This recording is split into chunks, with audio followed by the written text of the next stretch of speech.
அப்படி யோசிக்கிறாங்க. இனிமே இந்த வீட்ல இருந்தா சரியா இருக்காது. நாம வீட்ட விட்டு வெளிய போயிடலாம் அப்படின்னு சொல்லிட்டு பேக் எடுத்துட்டு வெளிய வராங்க. வெளிய எல்லாருமே நின்னுட்டுருக்காங்க. பாட்டி, அஞ்சலி, முரளி எல்லாருமே அங்க தான் நின்னுட்டுருக்காங்க. "எங்க அபி போற? எதுக்கு பேக் எடுத்துட்டு வந்திருக்க?" அப்படின்னு சொல்லிட்டு அனு கேட்குறாங்க. "இல்ல அனு, இதுக்கும் மேல நான் இந்த வீட்ல இருக்க மாட்டேன். நான் நம்ம அம்மா, அப்பா வீட்டுக்கு நான் போறேன்" அப்படின்னு அபி சொல்றாங்க. அத கேட்டோனே பாட்டிக்கு அப்படியே கோவமா வருது. "என்ன அபி, என்ன பேசிட்டு இருக்க? இங்க கல்யாணம் பண்ணிட்டு வந்திருக்க, அம்மா வீட்டுக்கு போறேன்னு சொல்ற. என்ன காரணம்?" அப்படின்னு பாட்டி கேட்குறாங்க. "இல்ல பாட்டி, இதுக்கும் மேல என்னால இங்க இருக்க முடியாது. நான் இவரு கூட வாழ மாட்டேன். இங்க பாருங்க, நீங்க மதுவ ராகவுக்கு கல்யாணம் பண்ணி வச்சுருங்க. அதுதான் கரெக்ட்டா இருக்கும். நான் இங்க இல்ல" அப்படின்னு அபி சொல்றாங்க. அத கேட்டோனே அப்படியே பாட்டிக்கு கோவமா வருது. தவடையிலே ஒண்ணு விடுறாங்க. "இங்க பாரு, இனிமே நீ இப்படி பேசவே கூடாது அபி. எதுக்காக நீ இப்படி பேசிட்டு இருக்க? கொஞ்சம் கூட யோசிச்சு பேச மாட்டியா? உன்ன சுத்தி நாங்கலாம் இருக்கோம். எங்க மனசுல எந்த அளவுக்கு கஷ்டப்படும்னு யோசிக்கவே மாட்டியா? எதுக்காக நீ இப்படி ஒரு முடிவு எடுத்திருக்க?" அப்படின்னு சொல்லிட்டு பாட்டி அப்படியே பயங்கர கோவமா பேசிட்டு இருக்காங்க. "பாத்தீங்களா, பாத்தீங்களா இங்க என்ன நடக்குதுன்னு? அதுக்கு தான் நான் முன்னாடியே சொன்னேன். மது இங்க இருக்க வேண்டான்னு சொல்லிட்டு" அப்படின்னு அனு அப்படியே ஒரு மாரி டென்ஷனா பேசிட்டு இருக்காங்க. "நீ எதுக்காக அபி இப்படி ஒரு முடிவு எடுத்திருக்க? நீ எடுக்கிற முடிவு எல்லாமே நல்லதா? அம்மா, அப்பாவ இது எந்த அளவுக்கு பாதிக்கும்னு கொஞ்சம் கூட யோசிக்கவே மாட்டியா?" அப்படின்னு அனு அப்படியே டென்ஷனா பேசுறாங்க. "இங்க பாருங்க அபி, நீங்க இப்படி ஒரு முடிவு எடுப்பீங்கன்னு சத்தியமா நான் யோசிச்சு கூட பார்க்கல" அப்படின்னு ஆகாஷ் அப்படியே டென்ஷனா பேசிட்டு இருக்காரு. எல்லாருமே அப்படியே பார்த்துட்டு இருக்காங்க. "என்ன ராகவ், என்ன இங்கே நடக்கிறதெல்லாம் என்ன வேடிக்கையா பார்த்துட்டு இருக்க? ஏதாவது பேசு, வாய திறந்து பேசு" அப்படின்னு பாட்டி அப்படியே கோவமா பேசுறாங்க. "இல்ல, நான் நெறைய வாட்டி சொல்லிட்டேன். என் பேச்ச அபி கேட்கவே இல்ல" அப்படின்னு ராகவ் சொல்றாரு. "எதுக்காக அபி இப்படி ஒரு முடிவ எடுத்திருக்க?" அப்படின்னு சொல்லிட்டு ராகவும் கேட்குறாரு. "இங்க பாருங்க, நான் எடுத்த முடிவு கரெக்ட் தான்னு உங்களுக்கு ஒரு நாள் கண்டிப்பா புரியும். நீங்களும் அதுவும் சேர்ந்து வாழுங்க. நான் இனிமே இங்க இருக்க மாட்டேன்" அப்படின்னு சொல்லிட்டு அபி அப்படியே கோவமா பேசுறாங்க. அனுக்கு அப்படியே டென்ஷனா இருக்கு. அப்படியே கிட்ட வராங்க. மது கிட்ட வந்து, "பாத்தீங்களா? இதுக்கு தான் உங்கள நான் இங்க இருக்க வேண்டான்னு சொன்னேன். பாருங்க அபி எப்படி ஒரு முடிவு எடுத்திருக்கா" அப்படின்னு சொல்லிட்டு அப்படியே கோவமா அப்படியே கத்துறாங்க. உடனே சுந்தரியும் கேட்குறாங்க. "இப்ப நீ என்னதாம்மா முடிவு சொல்ற? என்னதான் முடிவு எடுத்திருக்க?" அப்படின்னு சொல்லிட்டு. "இல்ல, நான் இவரோட சேர்ந்து வாழல. மதுவும் அவரும் சேர்ந்து வாழட்டும்" அப்படின்னு சொல்றாங்க. அப்படியே முரளி சந்தோஷமா மனசுக்குள்ள சிரிக்கிறாரு. "அபி, சூப்பரான முடிவு எடுத்திருக்க. இந்த முடிவுலேருந்து மாறவே மாறாத. நீ வீட்ட விட்டு வெளிய போயிடு. அதுதான் நல்லது. நீ வீட்ட விட்டு வெளிய போனா தான் உன்ன நான் கல்யாணம் பண்ணிட்டு சந்தோஷமா வாழ முடியும். நீ போ. இங்க இருக்கவே வேண்டாம்" அப்படின்னு சொல்லிட்டு அப்படியே மைண்ட் வாய்ஸ்ல சந்தோஷமா மனசுக்குள்ள அப்படியே சிரிச்சுக்கிட்டே இருக்காரு. அப்படியே பார்க்குறாங்க எல்லாருமே. "இங்க பாரும்மா, நீ எடுத்த முடிவுலாம் தப்பா இருக்கு" அப்படின்னு சொல்லிட்டு பாட்டி சொல்றாங்க. "இல்ல, இல்ல, நான் எடுத்த முடிவுலாம் கரெக்ட்டா தான் இருக்கு. நான் போறேன்" அப்படின்னு அபி சொல்றாங்க. "இங்க பாரு, நீ கொஞ்ச நாள் ஃபர்ஸ்ட்டு உள்ள போ, போ" அப்படின்னு பாட்டி சொல்றாங்க. "இல்ல பாட்டி, நான் உள்ள போறேன். ஒண்ணும் பிரச்சனை இல்ல. ஆனா நான் வந்துட்டு கொஞ்ச நாள் இங்க இருக்கேன். அப்போ நீங்க மதுக்கும், ராகவுக்கும் கல்யாணம் பண்ணி வைப்பேன்னு எனக்கு சத்தியம் பண்ணி குடுங்க" அப்படின்னு அபி கேட்குறாங்க. "இங்க பாரு அபி, எதுக்காக அபி இப்படி பேசுற?" அப்படின்னு சொல்லிட்டு அப்படியே அஞ்சலிக்கு பயங்கரமா டென்ஷன் ஆகுது. அப்படியே கோவமா வருது. அப்படியே பேசுறாங்க. "இங்க பாரு அபி, உன்னால தான் எனக்கு குழந்தை பொறக்க போகுது. என்னோட குழந்தை பொறக்கும்போது மொத உன் கையில குடுக்கணும்னு தான் நான் சந்தோஷப்படுவேன். ஆனா நீ இப்படி வீட்ட விட்டு வெளிய போறேன்னு சொல்ற. எனக்கு ரொம்ப கஷ்டமா இருக்கு" அப்படின்னு அஞ்சலி சொல்றாங்க. "இல்லக்கா, உங்களுக்கு குழந்தை பொறக்கிற வரைக்கும் நான் இங்க இருக்கேன். ஆனா நீங்க 2 பேருக்கும் கல்யாணம் பண்ணி வைக்கணும்" அப்படின்னு அபி சொல்றாங்க. "இங்க பாரு அபி, நல்லா புரிஞ்சுக்கோ. நீ இப்போ உள்ள போ. அதுக்கப்புறம் அத பத்தி நம்ம யோசிச்சுக்கலாம். போ" அப்படின்னு பாட்டி சொல்றாங்க. எல்லாருமே சேர்ந்து உள்ள போறாங்க. அப்படியே சுந்தரி, முரளி 2 பேரும் சேர்ந்து பேசிக்கிறாங்க. "அத்தை, சூப்பரா வேலை செய்யுது அத்தை. நல்லா இருக்கு. அபி பொட்டி எடுத்துட்டு வீட்டுக்கு போறேன்றா. அப்பா! இதெல்லாம் பார்க்கும்போது அப்படியே கண்ணுக்கு அப்படியே குளிர்ச்சியா இருக்கு அத்தை. பயங்கர சந்தோஷமா இருக்கு ஆனா" அப்படின்னு முரளி ரொம்ப சந்தோஷப்படுறாரு. "இனிமே தான் இன்னும் என்னென்ன நடக்க போதுன்னு பாரு" அப்படின்னு சொல்லிட்டு சுந்தரியும் சொல்றாங்க. எல்லாருமே சேர்ந்து உள்ள போறாங்க. அப்படியே உள்ள போய் டென்ஷனா உட்காந்துட்டு இருக்காங்க. அபிக்கு அப்படியே கோவமா வருது. பயங்கரமா கோவம் வருது. ராகவ் அப்படியே பார்க்குறாரு. என்னைய எதுக்காக பார்த்து அப்படி முறைக்கிறீங்க?" அப்படின்னு அபி கேட்குறாங்க. "எதுக்காக அபி இப்படி ஒரு முடிவு எடுத்திருக்க? கொஞ்சம் கூட யோசிக்கவே மாட்டியா? பாட்டி எல்லாருமே இருக்காங்க. அவங்க மனசெல்லாம் கஷ்டப்படுத்திட்டு என்ன பண்ண போற? எதுக்காக நீ இப்படிலாம் பண்ணிட்டு இருக்க? நீ ஏதாவது ஒரு முடிவெடுப்ப, அதுக்கு நாங்கலாம் சம்மதிக்கணுமா? கொஞ்சம் கூட கட்டின தாலிக்கு ஒரு மரியாதையே குடுக்க மாட்டியா? யோசிக்கவே மாட்டியா? எப்படியாப்பட்ட பொண்ணா இருந்தாலும் கட்டின தாலிக்கு மரியாதை குடுத்து தான் வாழ்வா. ஆனா நீ என்ன விட்டுட்டு போணும்னு சொல்லிட்டு இருக்க? நீ போனா நான் வாழ்ந்துருவேனா? எதுக்காக நீ இப்படிலாம் பண்ணிட்டு இருக்க?" அப்படின்னு ராகவ் சொல்றாரு. அத கேட்டோனே அப்படியே அபிக்கு கோவமா வருது. "என்ன பேசுறீங்க? நீங்களா? தாலிய பத்தி பேசிட்டு இருக்கீங்களா? உங்களுக்கு ஒண்ணு தெரியுமா?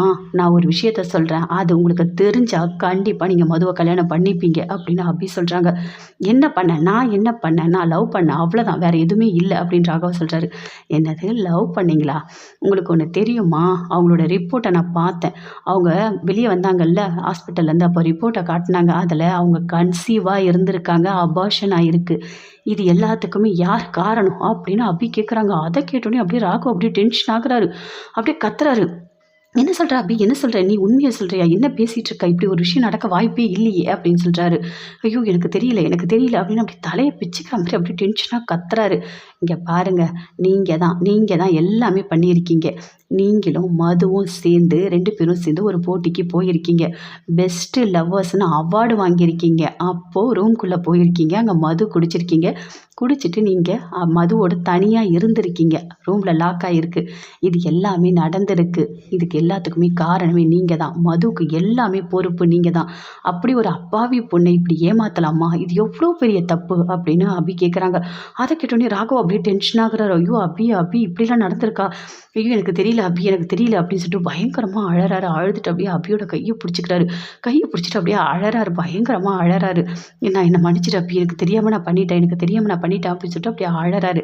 இங்க பாருங்க, நீங்க அழாதீங்க. தயவு செய்து அழாதீங்க. அவ என்ன பாட்டி இந்த வீட்ல கல்யாணம் பண்ணி வச்சிருக்காங்க. கண்டிப்பா உங்களையும், மதுவையும் நான் சேர்த்து வைப்பேன். நான் வீட்ட விட்டு போயிடுவேன். ஆனா ஒண்ணு, நான் வீட்ட விட்டு போறதுக்கு முன்னாடி அந்த முரளிய பத்தி எல்லாமே கண்டுபிடிச்சு நான் நல்லவன்னு நிரூபிச்சுட்டு தான் போவேன் அப்படின்னு அபி சொல்றாங்க. அப்படியே அழறாரு. பயங்கரமா அழறாரு. தேம்பி தேம்பி அழறாரு. எனக்கும் உணர்வுகள் இருக்கு. நானும் ஒரு சராசரி பொண்ணா லவ் பண்ணியிருந்தா ஓகே பரவால்ல, வேண்டான்னு சொல்லிட்டு நான் சேர்ந்து வாழ்ந்திருப்பேன். ஆனா இவ்ளோ பெரிய விஷயம் நடந்திருக்கு. ஒரு பொண்ண எந்த காரணத்துக்கு கூட ஏமாத்தக்கூடாது. அது ரொம்ப பெரிய பாவம் அப்படின்னு அபி சொல்றாங்க. என்ன மன்னிச்சுடு அபி, என்ன மன்னிச்சுடு அப்படின்னு சொல்லிட்டு ராகவ் பயங்கரமா தேம்பி தேம்பி அழறாரு. அபிக்கும் என்ன சொல்றதுன்னே தெரியல. அவங்களும் ஒரு பக்கம் ரொம்ப வருத்தப்படுறாங்க. அபி ராகவ் கிட்ட சொல்றாங்க. இதுக்கும் மேல நீங்களும் நானும் சேர்ந்து வாழ்ந்தா நல்லா இருக்காது. உங்களுக்கு இப்ப எல்லா உண்மையும் தெரிஞ்சிடுச்சு. நீங்க எப்படியாவது மதுவ கல்யாணம் பண்ணிக்கங்க. அதுக்கு முதல்ல நம்ம என்ன பண்ணணும்னா டிவோர்ஸ் பண்ணணும். நீங்க மனப்பூர்வமா அதுக்கு சம்மதிக்கணும். வாங்க என் கூட வாங்க. வந்து நம்ம போய் லாயர பார்க்கலாம்.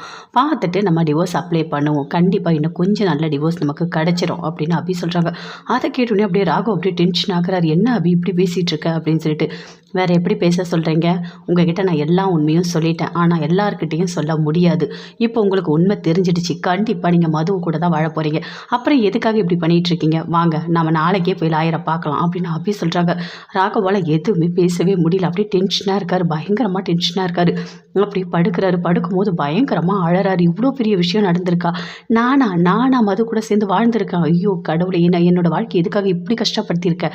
நான் அபியோட இப்பதான் மனசால இவ்ளோ ஒண்ணு சேர்ந்திருக்கேன் தெரியுமா? நான் அபிய நேசிச்சிருக்கேன். அவ ஈஸியா சொல்றா, நேசிச்சவங்கள கைவிடக்கூடாதுன்னு. ஆனா நான் அபிய இவ்ளோ நேசிச்சிருக்கேன். அது ஏன் அவளுக்கு புரியவே மாட்டுது? அவ ஈஸியா சொல்றா, டிவோர்ஸ் பண்ணணும் நாளைக்கு வாங்கன்னு சொல்லிட்டு. எனக்கு ஏன் கடவுளே இவ்ளோ பெரிய கஷ்டத்த குடுத்த? நான் என்ன பண்ணேன்? நான் எதுவுமே பண்ணவே இல்ல. எனக்கே தெரியாம இதெல்லாம் நடந்திருக்கு அப்படின்னு சொல்லிட்டு அப்படியே பயங்கரமா ஃபீல் பண்ணிக்கிட்டு இருக்காரு. அடுத்த நாள் எழுந்துக்கிறாங்க. எழுந்துட்டோனே நம்ம இன்னைக்கு கண்டிப்பா போயிட்டு லாயர பார்க்கலாம் அப்படின்னு அபி சொல்றாங்க. ராகவ் எதுவுமே பேசவே இல்ல. அப்படியே ஒரு மாரி டென்ஷனா இருக்காரு. 2 பேருமே சேர்ந்து வராங்க. வெளிய எல்லாருமே இருக்காங்க. சாப்பிட்டு போங்க அப்படின்னு சொல்லிட்டு பாட்டி சொல்றாங்க. இல்ல பாட்டி ஒரு வேலை இருக்கு. நாங்க 2 பேருமே சேர்ந்து ஆஃபீஸ்க்கு போறோம் அப்படின்னு சொல்லிட்டு 2 பேருமே சேர்ந்து போறாங்க. முரளி அப்படியே பார்க்குறாரு. பார்த்துட்டு ஓ! நீங்க 2 பேரும் எதுக்கு போறீங்கன்னு எனக்கு நல்லா தெரியும் அபி. அபி நீ என்ன யோசிப்ப? என்ன பண்ணுவ? எல்லாமே எனக்கு தெரியும். ஏதோ ஒரு முக்கியமான விஷயமா தான் நீ போற அப்படின்னு சொல்லிட்டு அப்படியே மனசுக்குள்ளேயே ரொம்ப சந்தோஷப்படுறாரு. 2 பேருமே சேர்ந்து போறாங்க. போகும்போது அப்படியே 2 பேருமே நடந்த எல்லாத்தையுமே யோசிச்சு பார்த்துட்டு இருக்காங்க. ராகவ் அப்படியே அபியோட பேசுனது, பழகுனது எல்லாத்தையுமே நினைச்சு பார்க்குறாரு. அபியும் அதே மாதிரி ரொம்ப ஃபீல் பண்றாங்க. ஐயோ! டிவோர்ஸ் பண்ணி தான் ஆகணுமா? அப்படின்னு சொல்லிட்டு ரொம்ப ஃபீல் பண்ணிட்டு 2 பேருமே சேர்ந்து போறாங்க. போகும்போது ராகவ் யோசிக்கிறாரு. அபி உன்கிட்ட என் காதுல சொல்லணும்னு நான் நினச்சேன். கடைசியில என்னால சொல்ல முடியாமலேயே போயிடுச்சு. அப்படின்னு சொல்லிட்டு ரொம்ப வருத்தப்படுறாரு. என்ன மன்னிச்சிடு அபி அப்படின்னு சொல்லிட்டு. ராகவ் அப்படியே அபி பார்க்குறாங்க. ரொம்ப ஒரு மாரி ஃபீல் பண்ணிக்கிட்டு 2 பேருமே சேர்ந்து லாயர போய் பார்க்குறாங்க. வாங்க உள்ள வாங்க அப்படின்னு லாயர் கூப்பிடுறாங்க. கூப்பிட்டு பேசுறாங்க. உங்களுக்கு என்ன வேணும் அப்படின்னு சொல்லிட்டு. இல்ல எங்க 2 பேருக்குமே டிவோர்ஸ் வேணும். நாங்க 2 பேருமே மனப்பூர்வமா சம்மதிக்கிறோம் அப்படின்னு சொல்றாங்க அபி.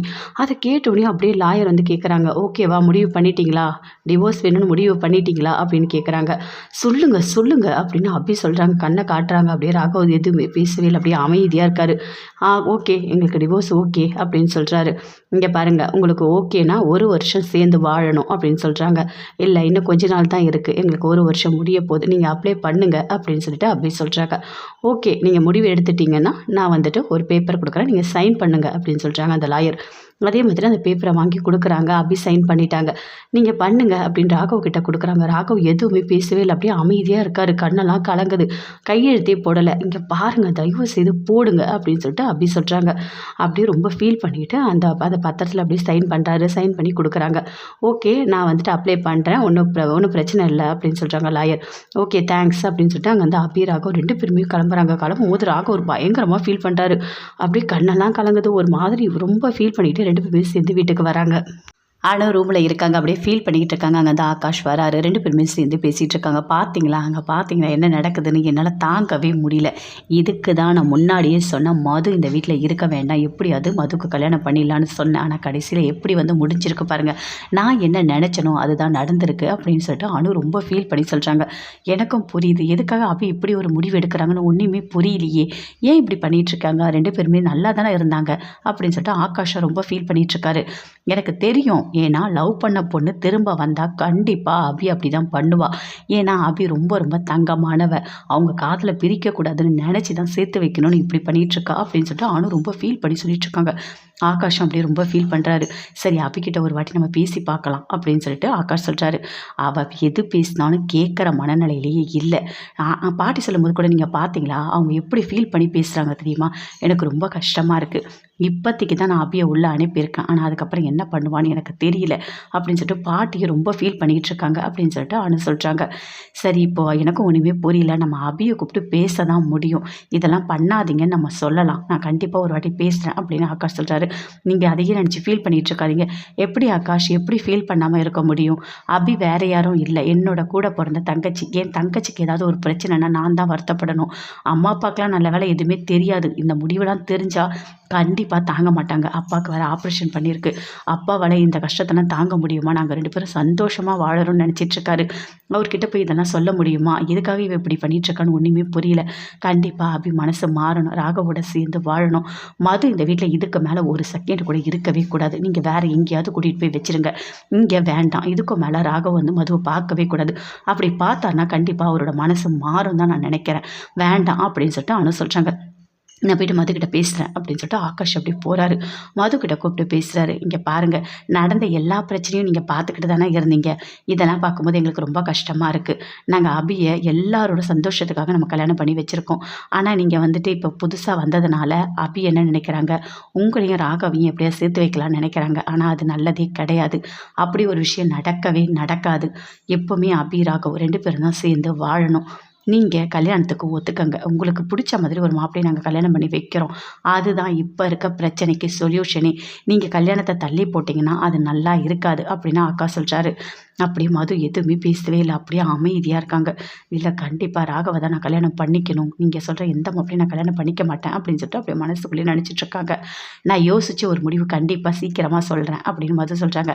இங்கே பாருங்கள், இதுக்கும் மேலே உங்களுக்கு யோசிக்கிறதுக்கு டைமே இல்லை. சீக்கிரமாக ஒரு முடிவை சொல்லுங்கள். இல்லை நான் வந்துட்டு சொல்கிற இடத்துல நீங்கள் போயிட்டு அங்கே ஸ்டே பண்ணுங்கள். இங்கே இருக்க முடியாது அப்படின்னு ஆகாஷ் சொல்கிறாரு. கண்டிப்பாக நான் ஒரு நல்ல முடிவாக சொல்கிறேங்க அப்படின்னு மது ரொம்ப ஃபீல் பண்ணிகிட்ருக்காங்க. ஆகாஷ் அங்கேருந்து போகிறாரு. என்ன நீங்கள் பார்த்து பேசுனீங்களா அப்படின்னு அனு கேட்குறாங்க. சொன்னேன் நான், சீக்கிரமாக வந்து நீங்கள் கல்யாணம் பண்ணிக்கோங்க, இல்லை வேறு ஒரு இடத்துக்கு போகிற மாதிரி இருக்கும் அப்படின்னு சொன்னேன். அவங்க எதுக்குமே நான் ஒரு முடிவு எடுத்துகிட்டு சொல்கிறேன்னு சொன்னாங்க அப்படின்னு ஆகாஷ் சொல்கிறாரு. இப்படியே சொல்லிட்டு இருந்தால் எப்படி? அவங்க சீக்கிரமாக ஒரு முடிவு எடுத்து தானே ஆகணும் அப்படின்னு அனு சொல்கிறாங்க. அதை தான் சொல்லியிருக்காங்க. பார்க்கலாம், கொஞ்சம் டைம் தரலாம். அதுக்குள்ளே அவங்க என்ன சொல்கிறாங்கன்னு பார்க்கலாம். கொஞ்சம் நம்ம பொறுமையாக தான் இப்போ இருக்கணும் அப்படின்னு சொல்கிறாரு ஆகாஷ். எப்படி ஆகாஷ், எப்படி நம்ம பொறுமையாக இருக்க முடியும்? அபி பண்ணுறதெல்லாம் பார்த்துட்டு இருக்கும்போது எப்படி நம்மளால் பொறுமையாக இருக்க முடியும்? எல்லா முடிவும் உடனே தான் எடுக்கணும் அப்படின்னு அனு சொல்கிறாங்க. சரி பார்க்கலாம், நீங்கள் டென்ஷன் ஆகாதீங்க அப்படின்னு சொல்லிட்டு ஆகாஷ் அங்கேருந்து அப்படியே போகிறாரு. அப்படியே பார்க்குறாங்க சுந்தரி. ஓஹோ, இந்த பிரச்சனை நல்லா போயிட்டுருக்கா, சூப்பர். இது எல்லாத்துக்குமே காரணமே நாங்கள் தானே. நாங்கள் என்ன நினச்சோமோ அதுதான் இப்போ நடந்துகிட்ருக்கு அப்படின்னு சொல்லிட்டு அப்படி சந்தோஷமாக சிரிச்சிட்டே வராங்க. முரளி பார்க்குறாரு. என்ன அத்தை பயங்கர சந்தோஷமாக இருக்கீங்க போல இருக்குது, சிரிச்சிக்கிட்டே வரீங்க அப்படின்னு கேட்குறாரு. ஆமாம், பயங்கரமாக சந்தோஷமாக தான் இருக்கேன். அபி எப்படியாவது வீட்டை விட்டு வெளியே போயிடுவா, அதில் எந்த ஒரு மாற்றமும் இல்லை. ஆனால் அபி எதுக்காக இப்படி ஒரு முடிவு எடுத்திருக்கான்ற விஷயம் நமக்கு தானே தெரியும். நாம் தானே சொல்லியிருக்கோம் மது வந்துட்டு மாசமாக இருந்தா அவளுக்கு அபார்ஷன் ஆகிடுச்சின்னு. இந்த கதை எல்லாமே சொன்னது நாம தானே. அதனால தான் அபி இப்படி ஒரு முடிவு எடுத்திருக்கா. கண்டிப்பாக அபி ராகவோட சேர்ந்து வாழ மாட்டா அப்படின்னு சொல்லிட்டு சுந்தரி சொல்கிறாங்க. ஆமாம் அத்தை, அதுதான் தெரிஞ்ச கதையே அப்படின்னு சொல்கிறாரு முரளி. இதுக்கு மேலே என்ன நடக்க போகுது? கண்டிப்பாக அபி டிவோர்ஸ் பண்ண போறா. அதில் எந்த ஒரு மாற்றமும் இல்லை. கண்டிப்பாக ராகவ அதுக்கு தான் கூட்டிகிட்டு போயிருப்பான்னு நான் நினைக்கிறேன் அப்படின்னு சொல்லிட்டு அப்படியே முரளி மனசுக்குள்ளேயே ரொம்ப சந்தோஷமாக நினைக்கிறாரு. ஆனால் சுந்தரிக்கிட்ட எதுவுமே சொல்லவே இல்லை. அத்தை, அடுத்தடுத்து நடக்க போகிற எல்லாத்தையும் நீங்கள் பாருங்கள் அத்தை, எல்லாமே சூப்பராக இருக்கும் அத்தை, நம்ம நினச்ச விஷயம் எல்லாமே இனிமேல் நடக்க போகுது அப்படின்னு சொல்லிட்டு முரளி சொல்கிறாரு. அதுக்கு தானே வெயிட் பண்ணிகிட்ருக்கேன், நானும் ரொம்ப சந்தோஷமாக தான் இருக்கேன் அப்படின்னு சொல்லிட்டு அங்கேருந்து அப்படியே சுந்தரி போகிறாங்க. அபி அபி சூப்பர் அபி சூப்பர், நீ இன்னைக்கு பண்ண எல்லாமே மனசுக்கு ரொம்ப சந்தோஷமாக இருக்கு அபி, இப்படியே பண்ணு சரியா, நீ வீட்டை விட்டு வெளியே போயிடு, அடுத்தது அவனை டிவோர்ஸ் பண்ணிவிடு, நீ என் கூட தான் சேர்ந்து வாழணும் அபி, நீ தான் எனக்கு எல்லாமே, அவன்லாம் உனக்கு வேணாம் அபி அப்படின்னு சொல்லிட்டு அப்படியே மைண்ட் வாய்ஸில் அப்படியே முரளி பேசிட்டு அங்கேருந்து அப்படியே போகிறாரு. அபி அப்படியே ரொம்ப ஃபீல் பண்ணிக்கிட்டே இருக்காங்க. போயிட்டு மது கிட்ட பேசுகிறாங்க. இங்கே பாருங்கள், நீங்கள் யார் எது சொன்னாலும் தயவு செய்து வீட்டை விட்டெல்லாம் போகாதீங்க, இங்கேயே இருங்க, நான் கொஞ்ச நாள் தான் இங்கே இருப்பேன், அஞ்சலி அக்காக்கு குழந்தை பிறந்த உடனே நான் போயிடுவேன், நீங்கள் ராகவோட சேர்ந்து வாழுங்க, கண்டிப்பாக உங்கள் 2 பேரோட கல்யாணத்தை நான் பண்ணி வைப்பேன் அப்படின்னு அபி சொல்கிறாங்க. மது அப்படியே பார்க்குறாங்க, எதுவுமே பேசவே இல்லை. அபி, உங்களுக்கு எந்த கஷ்டமும் இல்லைல்ல அப்படின்னு கேட்குறாங்க. இதில் எனக்கு என்ன கஷ்டமாக இருக்க போகுது, நீங்கள் 2 பேரும் லவ் பண்ணியிருக்கீங்க, நீங்கள் வந்து ஒன்று சேரணும்னு முடிவு இருக்குது, அதனால தான் நான் பண்ணுறேன், நீங்கள் அதெல்லாம் பெருசாக எடுத்துக்காதீங்க, பாட்டி சொல்கிறதுலாம் நீங்கள் பெருசாக எடுத்துக்காதீங்க அப்படின்னு அபி சொல்கிறாங்க. இல்லை, வீட்டில் இருக்க எல்லாருமே எதிராக தான் இருக்காங்க, இது எப்படி அபி நடக்கும் அப்படின்னு மது கேட்குறாங்க. எல்லாரும் எதிராக இருந்தால் கூட நான் நினச்சா நடக்கும், நான் ஒரு ஸ்டெப்பாக எடுத்து வைக்கிறேன், கண்டிப்பாக நல்லபடியாக நடக்கும், உங்கள் 2 பேரை சேர்த்து வைக்காமல் நான் விட மாட்டேன், நீங்கள் கொஞ்சம் நம்பிக்கையாக இருங்க அப்படின்னு சொல்கிறாங்க அபி. பரவாயில்லையா, உனக்கு ஒரு பிரச்சனையும் இல்லைல்ல, உங்களை நினச்சா எனக்கு கொஞ்சம் கஷ்டமாக இருக்குது அப்படின்னு மது சொல்கிறாங்க.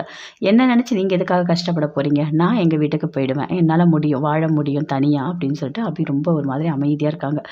எதுவுமே பேசவே இல்லை. மது கொஞ்சம் ஃபீல் பண்ணுறாங்க அபியை பார்த்து.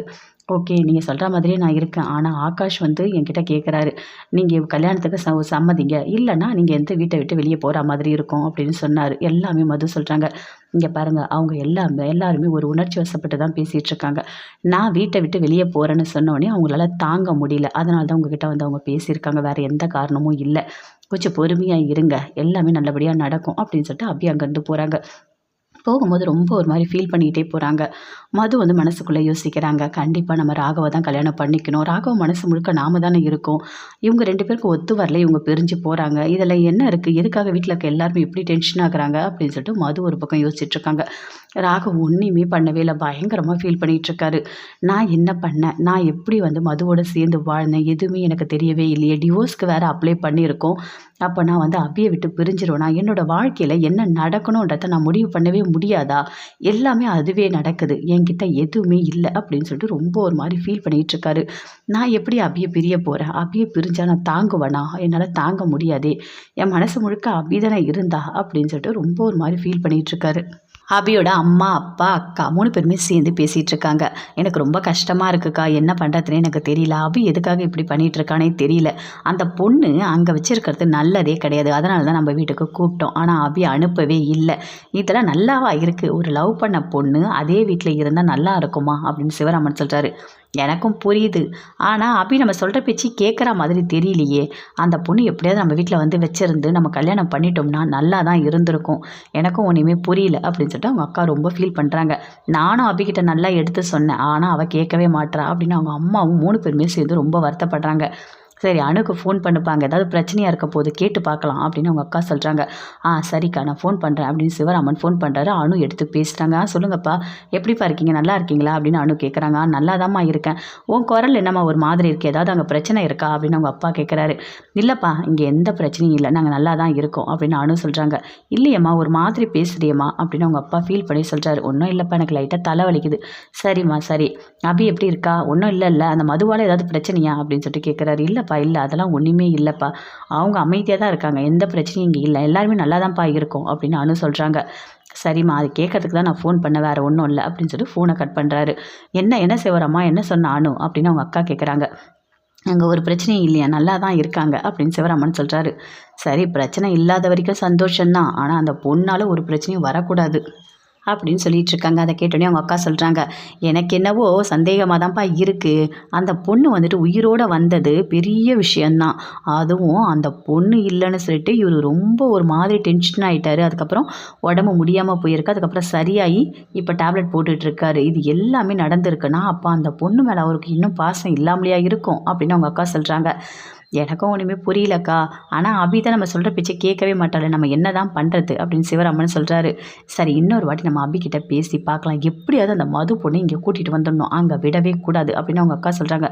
ஆமாங்க, நீங்கள் சொல்கிறதும் கரெக்டாக தான் இருக்குது. அந்த மது பொண்ணு அங்கே இருக்க வரைக்கும் நம்ம பொண்ணுக்கு அங்கே ஒரு நல்ல வாழ்க்கை கிடைக்கும்னு எனக்கு தோணலை அப்படின்னு அவங்க அம்மா சொல்கிறாங்க. சரி, நம்ம பேசி பார்க்கலாம் அப்படின்னு சிவராமன் சொல்கிறாரு. ரொம்ப 3 பேருமே சேர்ந்து ரொம்ப ஃபீல் பண்ணிகிட்ருக்காங்க. அபி ரொம்ப ஃபீல் பண்ணுறாங்க. நடந்ததே யோசிச்சுட்டு உட்காந்துட்ருக்காங்க. எப்படி கல்யாணம் பண்ணலாம்? இப்போ டிவோர்ஸ்க்கு ஒரு வழியாக சைன் வாங்கிட்டோம். நல்லபடியாக நமக்கு டிவோர்ஸ் கிடச்சிரும். ஆனால் இந்த முரளியை பற்றி நிரூபிக்கணும். முரளியை பற்றி அவன் கெட்டவன்னு நம்ம நிரூபிச்சுட்டு தான் இந்த வீட்டை விட்டு போகணும் அப்படின்னு சொல்லிட்டு யோசிக்கிறாங்க. என்ன பண்ணலாம்? எப்படி கண்டுபிடிக்கலாம்? அவன் எல்லாமே என் மேலே பழி போட்டிருக்கான். என்னோடய வாழ்க்கை அழியறதுக்கு காரணமே அவன்தான். கண்டிப்பாக அதை நம்ம நிரூபிக்கணும். நிரூபிச்சுட்டு தான் அந்த வீட்டை விட்டு நம்ம வெளியே போகணும் அப்படின்னு சொல்லிட்டு அபி பயங்கரமாக யோசிச்சுட்ருக்காங்க. எல்லாத்துக்குமே காரணமே அவன்தான்.